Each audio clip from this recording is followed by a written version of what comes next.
Hello and welcome to the Drumwell podcast, where we look at what drummers do away from the kit in order to do their very best behind the kit.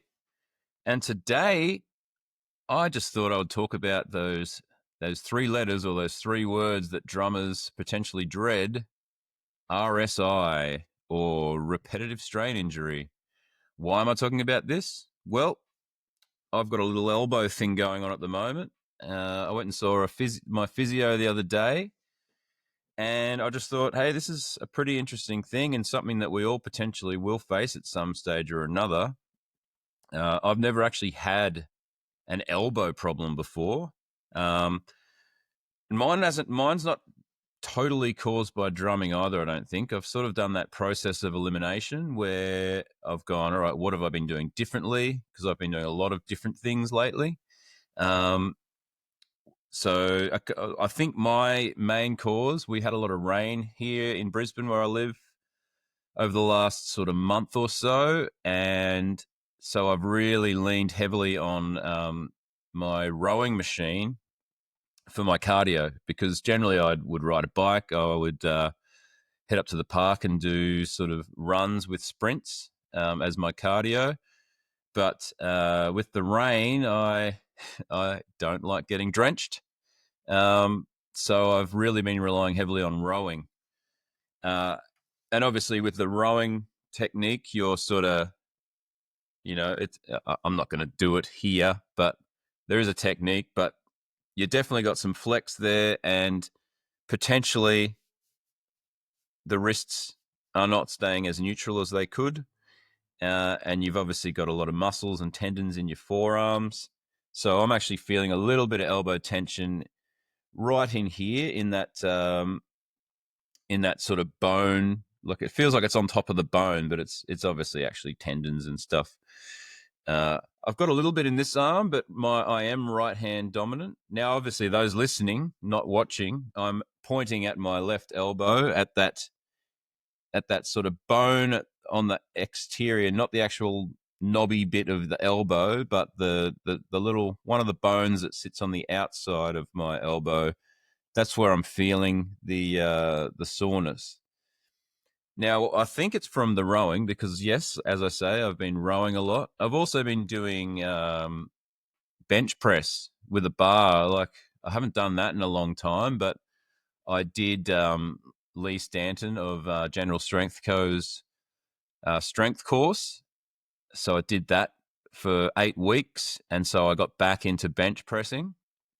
A little side note, I actually did a session with Lee after that last podcast. And he gave me some really great tweaks to move more weight. So we worked on my deadlift, my squat, and my bench press. And he gave me some really good tweaks. And last time I bench pressed, I actually moved way more weight than I thought I would. I did about 60 kilos of plates. So I don't know, that might be around 70.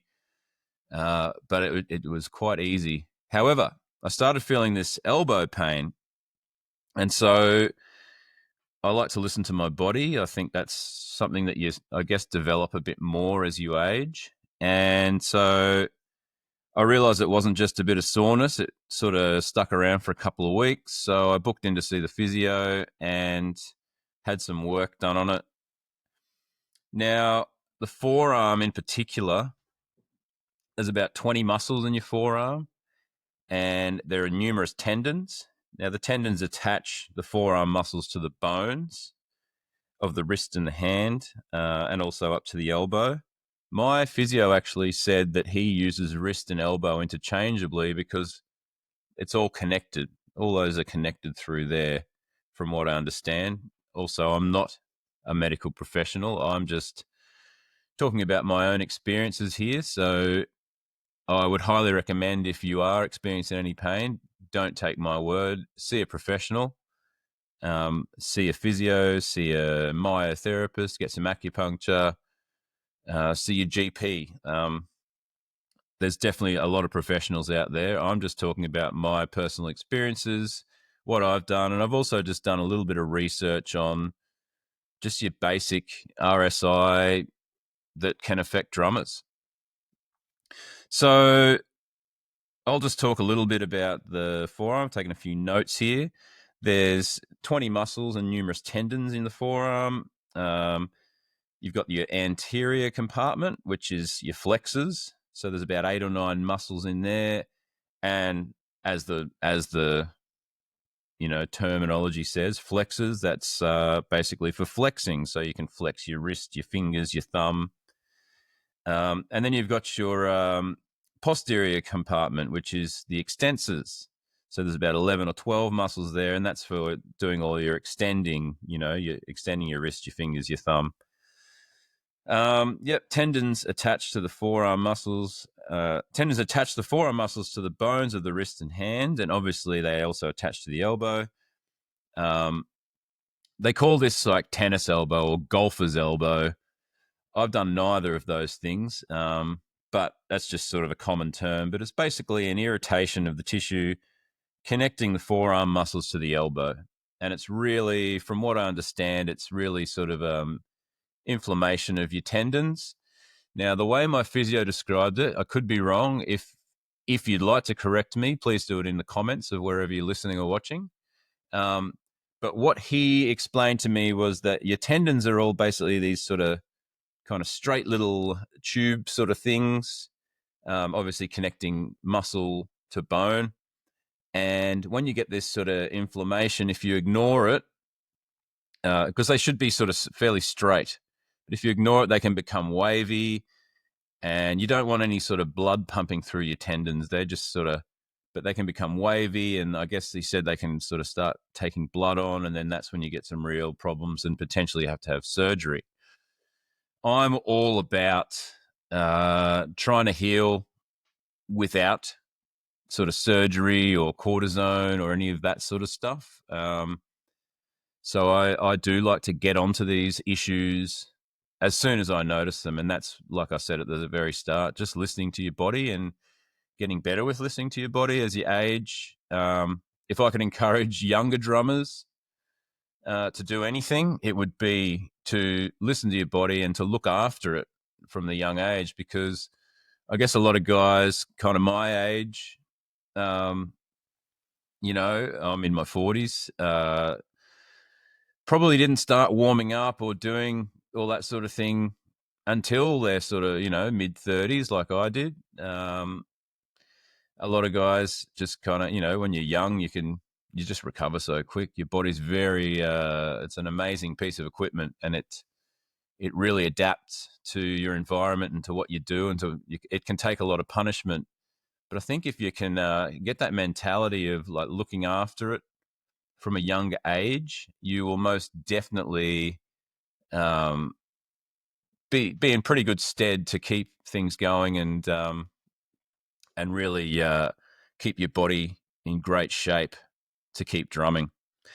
So anyway, look, I've gotten a few notes here. Like I say, I think my main cause was from doing the rowing, because I really started it, and it started out as kind of, I guess, muscle tightness in my forearms.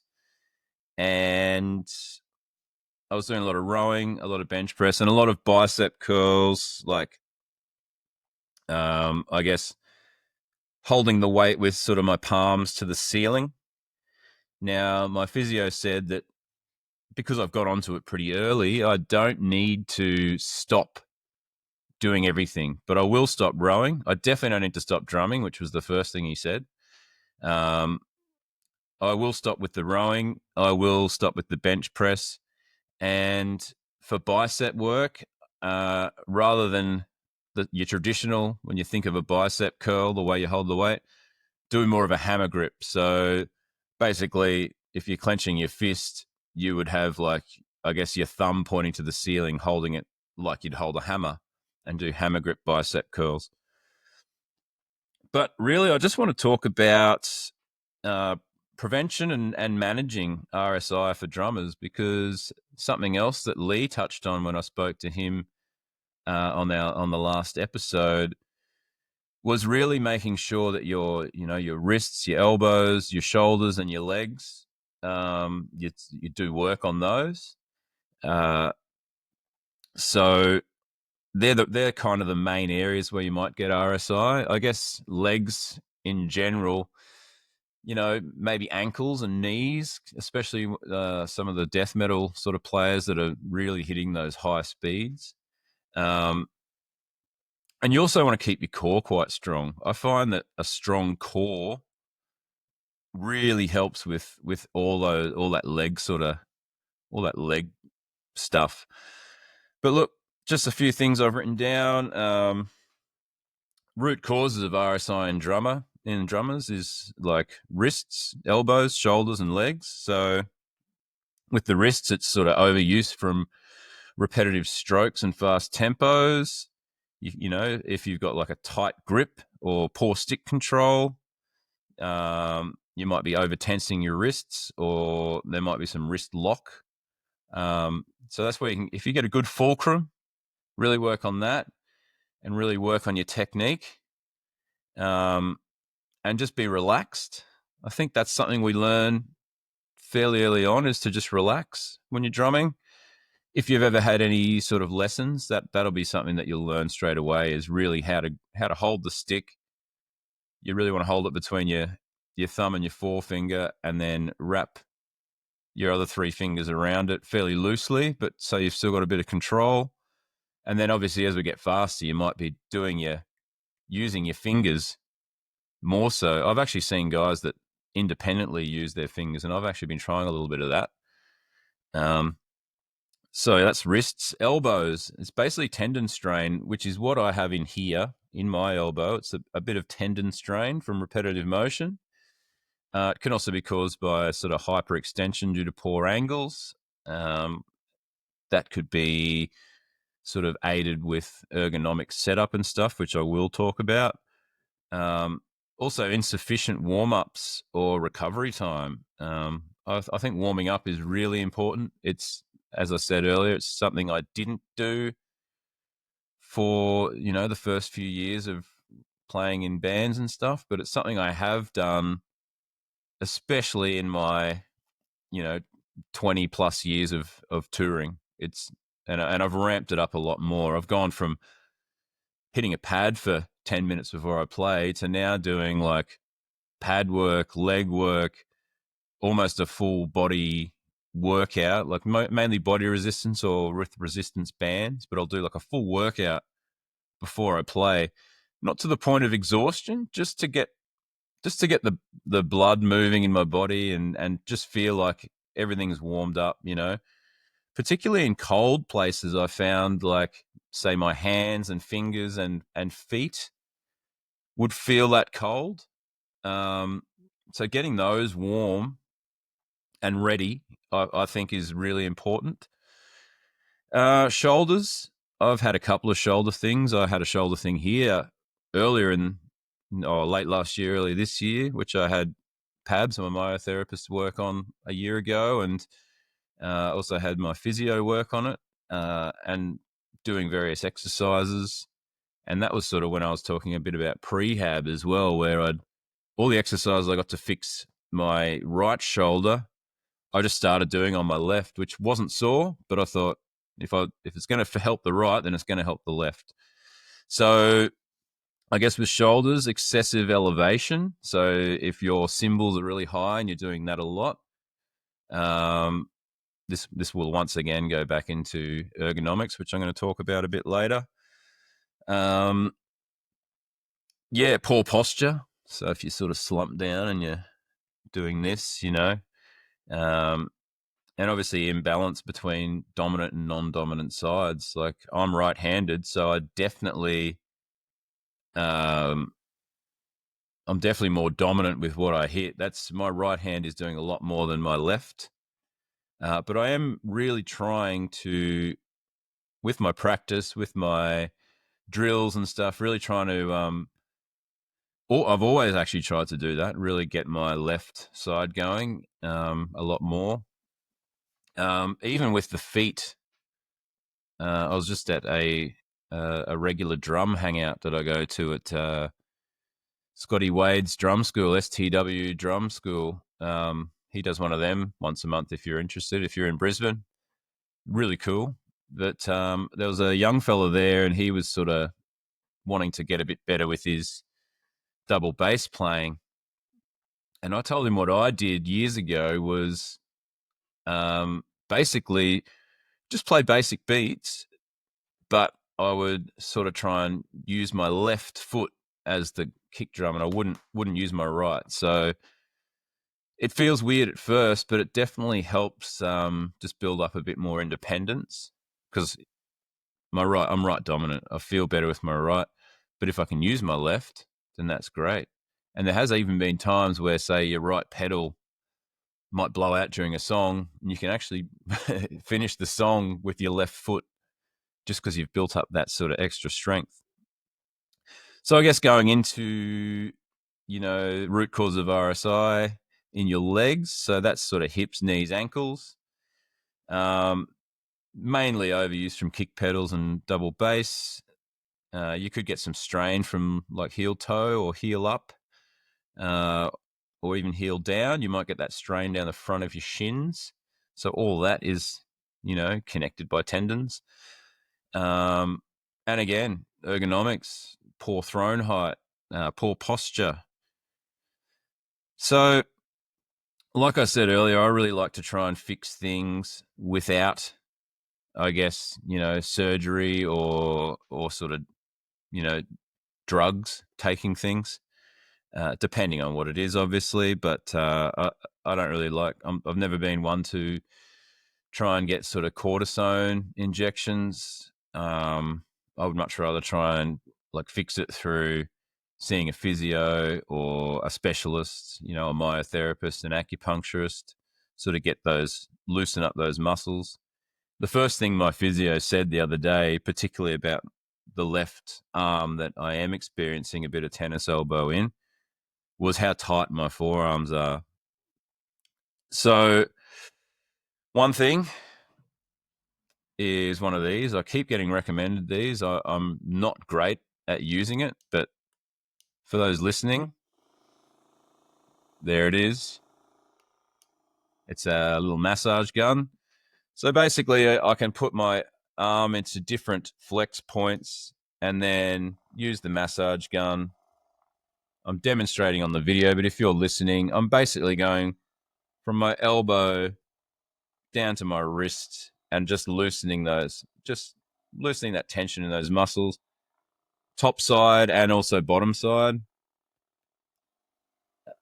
and also trying to get different flex. So I might move my wrist backwards, I might move it forwards. So you're sort of moving the muscles in all the different range of motion and then just giving it a bit of a massage. Obviously, if it hurts, you don't want to push it. You don't want to strain it and you don't want to hurt yourself. You want to do it so it starts to feel good. Another thing I got recommended was the good old stretch band. So this is a medium, and then basically it's a resistance band. I do a lot of stuff with resistance bands anyway. You can get these from anywhere, from like Kmart, from Rebel. If you're not in Australia, obviously any kind of sports store. But just your resistance band. It's like this kind of elasticy sort of stuff. Really good. He's given me some exercises where I'll put some tension on it and then basically do that sort of thing. Then I've got another one where I lift the wrist and let it naturally come down. And it's just putting it through that range of motion. Ultimately, the goal is to put some strength into those tendons, because I guess it's sort of a bit of weakness in the tendons, which is why you feel that pain. So doing a few of those things. Another point I've written down here is fixing RSI through exercise. So you want strength and mobility, like I just said, wrist rolls, forearm flexor and extensor exercises. But you basically want to put some strength into the tendons, not so much the muscles, but the tendons. So resistance band for wrists and elbows. My physio also, I might have mentioned it already, but he interchangeably uses the wrist and elbow when he's talking about the forearm. So ultimately, that was kind of a real point that he made for me. Now we can talk a bit about shoulders. There's things like face pulls. So that's basically, you know, you you get a resistance band, you wrap it around something, and you pull it towards your face. But you really want to get those rotator cuffs to meet in the middle at the back. And once again, I'd highly recommend talking to someone like a physio or an exercise physiologist, like Lee Stanton, for example. You could contact him at generalstrengthco.com and maybe get some online coaching. Or if you're in Brisbane, you could probably get some actual coaching. I found his advice and the coaching session I did with him really, really helpful. And you just sort of, I find once you can feel the way it should feel, and you have someone like look at your form, it really, then you know in your mind, okay, this is how it should feel. So you can always set yourself up so that you're in the right position and feeling right, so you're not going to do any further injuries, or um, so you obviously rotator cuff work, so internal and external rotations. And then, for your legs, knees, ankles, you want to do things like squats, lunges, ankle mobility, calf raises. I often do weighted calf raises. A lot of the time, I'll try and incorporate it because I do a bit of deadlifting. Say I'm doing Romanian deadlifts, where you kind of start with the weight up already. You're not picking it up off the ground. It's like you start with it at your waist height, and then deadlift sort of down to your hip hinge down to your knees and lift back up, if you know what a Romanian deadlift is. But what I'll sometimes do is I'll pick the bar up and get myself in position. Then I'll just do some calf raises with that weight. So I'm doing both feet. I also do another type of calf raise where I will stand on a platform. So let's say that it's maybe, I don't know, let's say it's 10 centimeters off the ground, and I'll put I guess the ball of my foot, the front half of my foot up there. So I'm sort of standing on that angle. And then I might hold a kettlebell, and then I'll do like a single leg calf raise. So I'm sort of getting that whole range of motion through the ankle and the calf and up and down. And it's also, strengthening your Achilles, which is a really important muscle that actually apparently dries out or something over as you age. So that's something I really am conscious of. I don't ever want to have a snapped Achilles. It doesn't sound like it's very fun. Stretching and recovery. So like dynamic walk, warm ups, arm circles, jumping jacks, stretching. These ones, I try not to do as much of those. I started doing these ones where, so yeah, it's like let's say when you do a stretch where you pull, it actually feels nice because you can feel the stretch through the arm.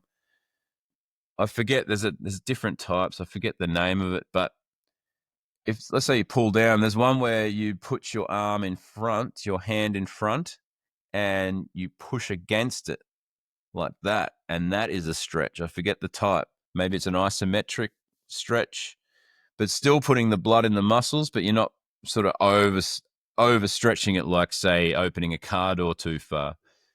If you want to learn more about that, I would highly recommend looking up the drum mechanic, Brandon Green. He's on Instagram, Facebook. He's got his own website. I will actually mention him a bit more when I get down to ergonomics, because he's got some really great advice and a lot of really good stretching. Post-practice stretching, you want to stretch your forearms, triceps, shoulders, hamstrings. Foam rolling can be good. Massage gun, like I showed you a minute ago, can be good.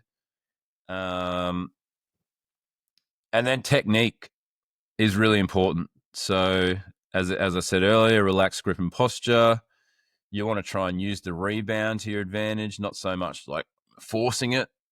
You really, if you look at a lot of these like guys that are playing at crazy speeds, they are really utilizing that, the weight of their stick, the weight of their pedals, the rebound from their heads, like drum heads, not their head.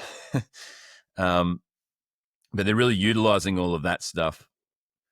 And again, with all these sorts of things, I really highly recommend working with a professional like an exercise physiologist or a physio or a myotherapist who can really help you with um, just getting good form for your body type. We are all different. We all move slightly different, although in saying that, we all are set up with the same kind of mechanics.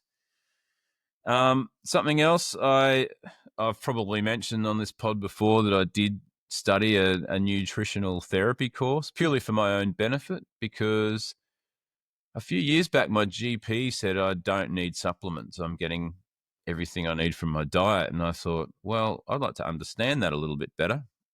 So I did a nutritional therapy course. Some people do need supplements. Again, I would go and see a specialist. I worked with a naturopath. I've worked with a naturopath actually on and off for the last decade. And she gave me a lot of really good things. She also gave me some supplements for areas I needed to fix. But ultimately, it's a temporary thing. It's not something that you want to be. You don't want to be on supplements the whole time, because you are getting a lot of that from foods.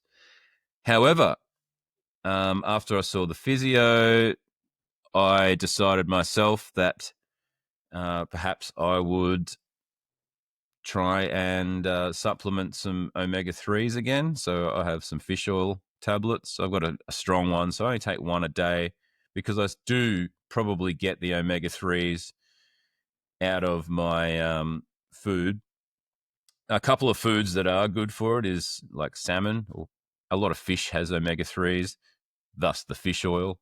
But, salmon's high, flax seeds, walnuts, some natural anti-inflammatories like turmeric. That's a really good one. I actually put turmeric powder over my eggs, and it's delicious, but it also acts as an anti-inflammatory. Or I'll make a turmeric tea. Ginger is also a very good anti-inflammatory, so I might make a tea of just some turmeric powder, some fresh ginger, maybe a bit of lemon, and just pour that in boiling water and mix it all up and let it steep and drink that. That's a really good anti-inflammatory drink. Leafy greens, berries, cherries. I think if anyone's ever suffered from gout, I believe that cherries are really good for breaking down that sort of stuff that causes gout. Different topic altogether, really. I would hope that a lot of drummers aren't getting gout, but it happens. Things to avoid, as we should probably know: processed sugars, fried foods like fast foods, trans fats. They're not so great, and obviously excess alcohol. We like to you like to have a drink after you play, or some people like to.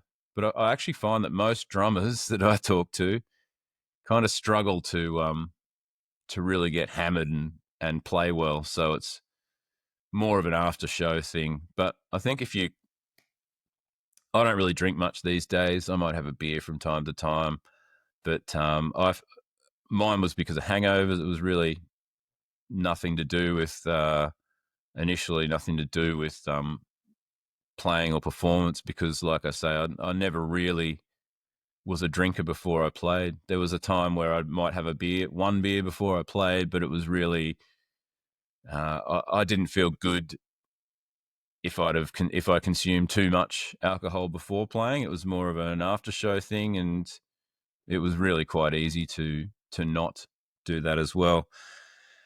Something really important for all your body makeup, obviously we're 70 or 80% water, hydration. So dehydration actually causes tightness in the fascia and increases injury risk. So hydration is really important.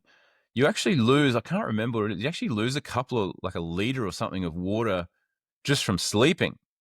So something I've been doing, especially in the last, I guess, probably 2 years. Now, I've always hydrated when I wake up, but something I do when I wake up is I will try and drink as much of one of these. That's about 700 mils of water. So I'll get up, and the first thing I do is drink as much of that as I can. And I mean, in summer, I probably drink more water than I do in winter. I've sort of, you know, been a bit more aware of that, where I guess I'm not as thirsty. You're not sort of outputting as much. You're not sweating as much. But I do still try to drink a couple, at least 3 liters of water a day. I really try to do that. So first thing I do when I wake up is just drink that. I like filtered water. I mean, tap water, whatever, any water, get it in there. But something I did get from my naturopath was lemon water. So I'll get a wedge of lemon. First thing in the morning, I'll drink as much of one of them as I can. Some days I'll drink the whole thing. Some days I'll drink half, whatever. I don't want to overdo it. I don't want to fill myself and feel uncomfortable. It's just how much I'm comfortable with. But it's just really putting back what you've lost with sort of I guess the vapors, of the air vapors that are there's liquid in your breath, and you're losing that when you sleep. But yeah, like I say, my naturopath recommended lemon water. So a wedge of lemon, boil the kettle, put boiling water in it, and let that steep a little bit. Sometimes I'll put a bit of pink Himalayan salt in, because that really helps your body to absorb as well. But the lemon helps your body to absorb more water. So I find that it's just, I just do 1 cup of that. And then once I've had that, I might drink some more of my filtered water and really try to get that going. And basically what you want is to have very light yellow or clear urine, and then you know that you're hydrated. So I'm always monitoring my urine throughout the day. I'll often find with some of my longer drum sessions, like usually I'll do a pretty substantial drum session on my rostered day off work. That's my drum day. And say I might be playing for anywhere from 3, 4 to 6 or 7 hours. Not straight. I do try to put breaks in there. You do get lost though when you're having fun. I definitely do, but I really try to emphasize having those breaks and also monitoring my urine. And I'll find that, after a couple of hours, maybe I've only had little sips of water while I'm playing, just to keep the mouth moist, and I probably haven't consumed enough for the output, because I always do get a bit sweaty even in winter. So that's just a few little tips there. I guess as far as anti-inflammatory drugs go, I don't know a lot about prescription stuff. What I do use is some ibuprofen. Now, again, check with your medical practitioner first. I know that ibuprofen is not ideal for people with asthma, for example. And if I do take an ibuprofen, it's usually like a liquid cap. I like Advil. I think Nurofen make them. But a liquid cap, because your body can actually absorb and digest it better than those sort of powdery ones. That sort of goes through like your kidneys, and your liver has to filter all that stuff. So if you have a liquid version, it's probably better. But also not the greatest for you. It's not good for your gut health, your gut microbiome either. But in saying that, Advil liquid caps is what I personally take. But like I say, definitely check with your trusted health professional if you're going to take any kind of anti-inflammatory drugs that aren't really naturally occurring with foods. So moving on to preventative measures, and this is where I'm going to bring back talking about Brandon Green, the drum mechanic, is ergonomics. Now, I did his ergonomic course. I bought it. It was actually a Christmas present I bought for myself, and I found it really, really good. I also found it quite rewarding because I have over time set my drums up in a way that is ergonomic. And I adjusted a lot of things when I was having that sort of L5S1 back degeneration issue. So I adjusted a lot of things with that just so I wasn't doing so much trunk rotation, especially to hit, say, a second floor tom. So I got rid of the second floor tom, only use the one now. So I can basically sit behind my kit and all the main thing, my elbows are, shoulders relaxed, straight posture, um, elbows by my side. My crashes, I'm not overextending. I don't actually have any symbols where I overextend my arms. I've got a good angle on my throne or my stool height so that my legs aren't overextending or then I'm not too high or too low. I personally like it just beyond a right angle. So my leg is just beyond a right angle so that I can use my core to hold myself in place. Something else I've been doing is really flexing up my glutes, especially with some of those fast doubles runs. And you can really sort of balance yourself there. And once again, getting the bounce of the pedal off the drum head. And you can really sort of hold yourself in place. So that's something I've been doing a bit of lately is flexing those glutes. So I would highly recommend doing that ergonomics course. I actually also learned a fair bit about drumming ergonomics through a DVD I got from Cryptopsy's drummer Flo Mornia many years ago. He did that Extreme Heavy Metal Drumming 101. It was a DVD at the time, but you can actually get it on YouTube now if you look up Flo Mornia, and he has a whole lot of different exercises. He was doing this stuff 20 years ago. That was sort of when I started getting into the whole, warming up better, exercising, and he's doing all sorts of stuff like squats and various drills and speed building. I actually tweaked my drum set back then. So for me, I'm quite tall. So a kick drum with tom mounts, for example, to get the kick where I want it, the toms are too far away. But to get the toms where I want them, the kick is too close. So that's when I started mounting my toms on an independent stand and not using like a tom mount in the kick drum. Some people it works, everyone's different. Everyone has a different body. But because I'm quite tall, I got it to a point where my kick was a little further away, my toms were a little closer, and it just felt a lot more comfortable. And just from making those tweaks at the time, I could actually instantly play a little bit quicker. So I noticed, doing stuff to a metronome, to a click, that I had actually gained a little bit purely just from making some tweaks.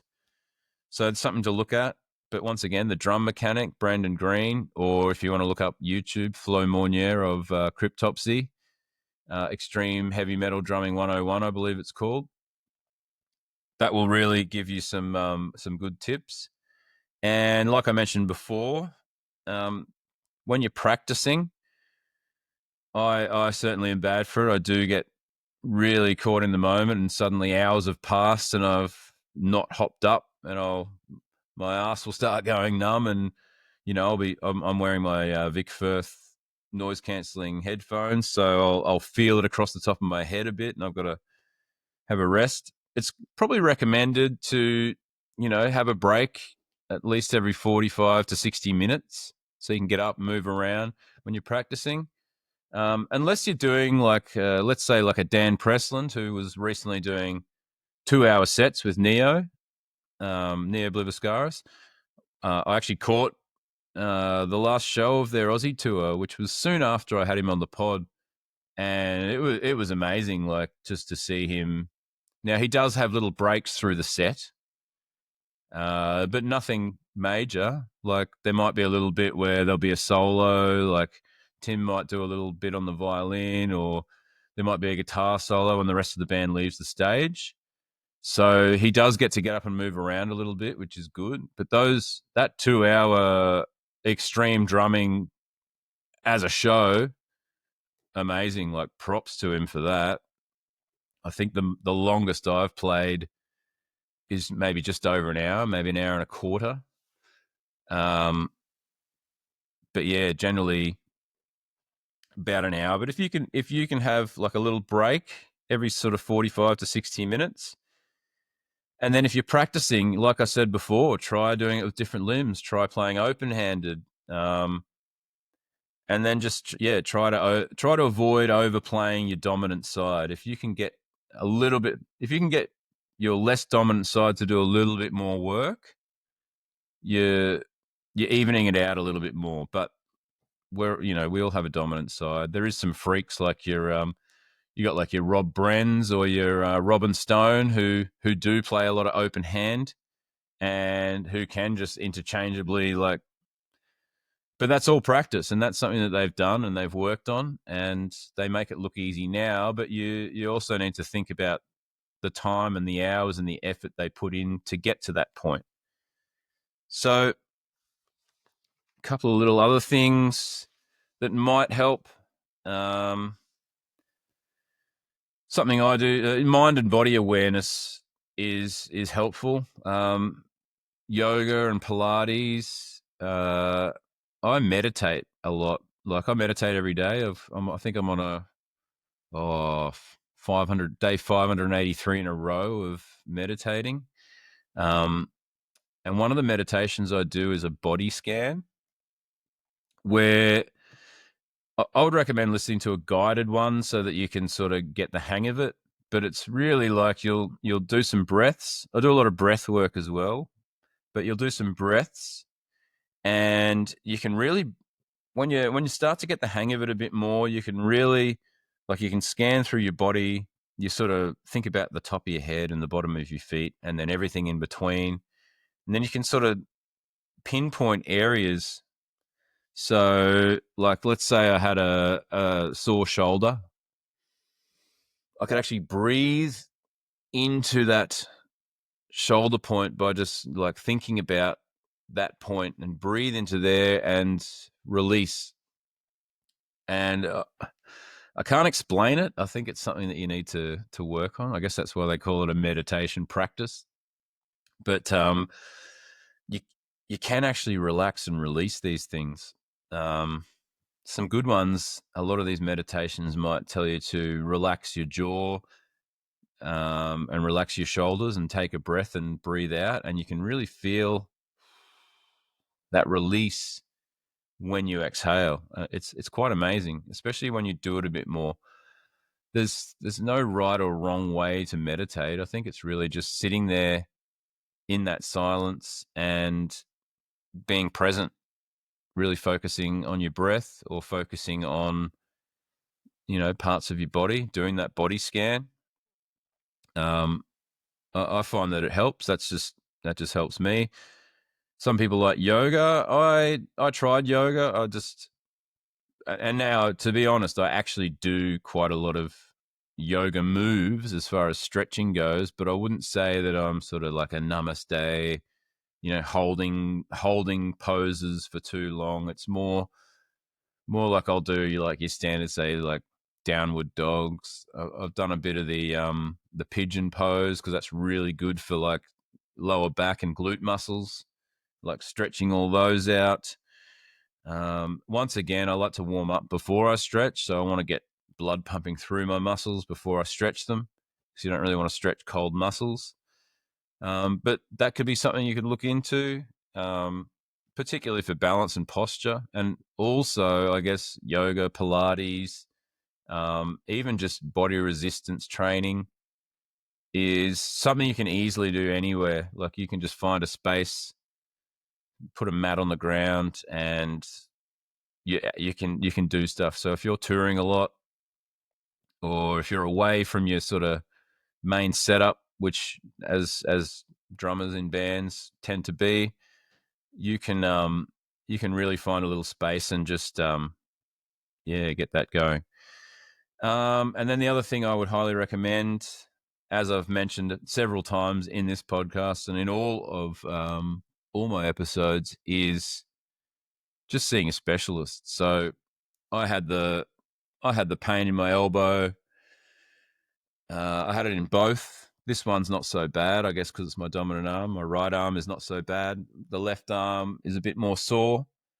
But when to see a specialist, it's sort of recommended if the pain lasts more than a week, probably go and see someone. I've sort of put up with it for about maybe 2 weeks, but I also didn't completely rest because I'm doing a lot of exercise all the time. I do have that soreness, but then there's a difference between good soreness and bad soreness, and I think that all comes with sort of self-awareness and listening to your body.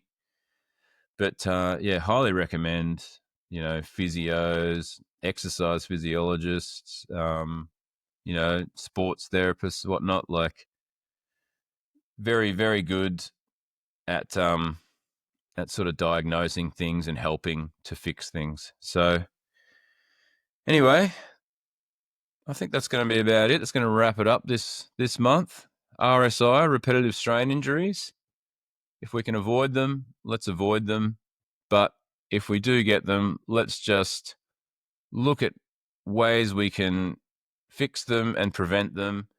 And like I say, if you're feeling it, say on the left side, whatever exercises you're given to fix that side, do them on the right as well, because you're only going to be it's only going to be to your advantage to actually strengthen everything and feel good and keep playing with no pain and having fun with it. So thanks again for tuning in, and I will catch you next month.